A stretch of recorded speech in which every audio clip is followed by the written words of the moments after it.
We're out here on a job and we have a 14-foot, it's like 14.4 double drive gate that we got to build. I cut all my 2x4s for the gate and I have them laid out here on the driveway. And what I'm doing, I'm going to create lap joints.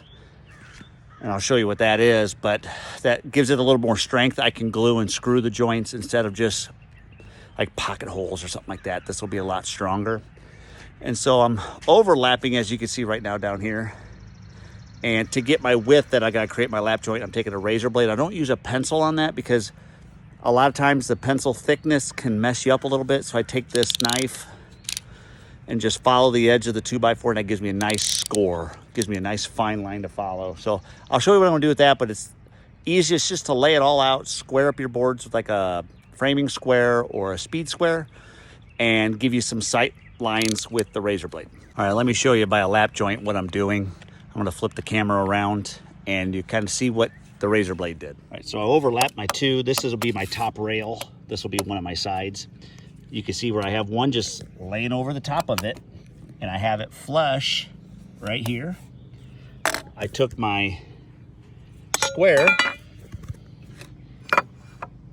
made sure they were in line with each other or 90 degrees. And so I extend that out and I just run it along the line right there to create a nice line to follow. And do that at every joint. And then you have to rotate. This will go on the bottom, this one will go on top, and you'll have a line going this way and this way. All right, there's a couple ways to cut lap joints. One way is if you have a miter box. Most of them are equipped with a little stop. There's like a screw right up in here. And you adjust that screw and it hits the plate down here and it stops the saw from going too far. So this time around, I'm going to use that on these two lap joints or half lap to cut them out. And then I'll show you after this is done, another way of doing it. But let's do this one first.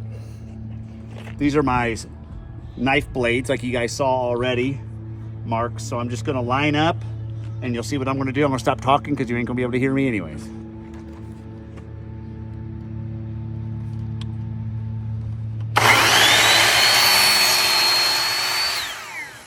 I always cut your ends first, just so you don't, sometimes you get mesmerized by cutting and you happen to cut too far. So I'm going to cut the first two, or my outsides of my lap joint first.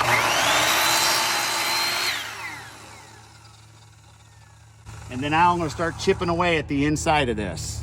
And then after I cut that, I'll show you how to clean it out real quick so you won't even need a chisel.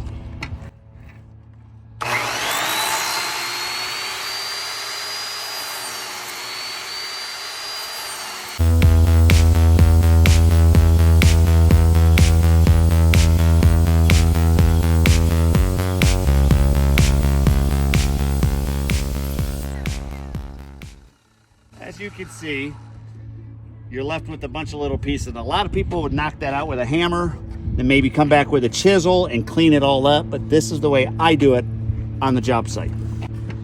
You can go to the middle if you'd like, start out.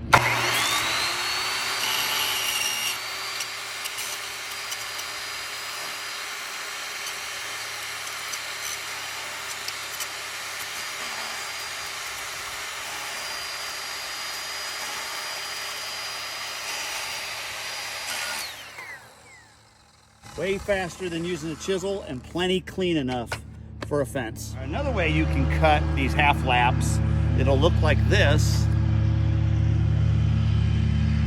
on the table saw. What you do is you set your depth. You'll see it here. So that's the width of my 2x4. And then I set my height or my depth to a half lap, so half the distance.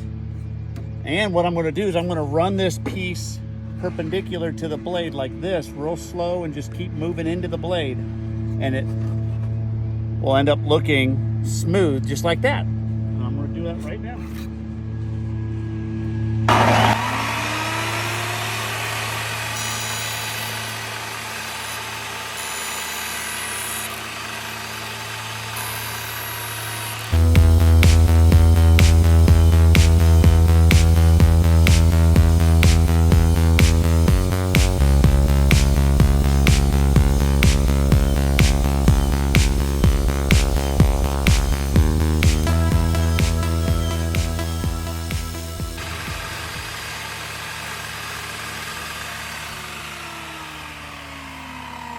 half lap. All right, so you seen how I did the lap joints. This is what it looks like. Here's my frame. Okay, this one I just glued and screwed here. I don't have the center support done. It's cut, but not fastened. But this is what it looks like. I'm going to turn the camera around, and I'll kind of give you an up close of what my half laps look like. If I take this off, I got to take it off from both ends. All right, this is what I have.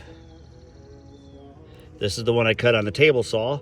This is the one I cut on that miter box. And the reason I left a little bit here is I just feel like if this rail were ever to torque this way, this would help a little bit.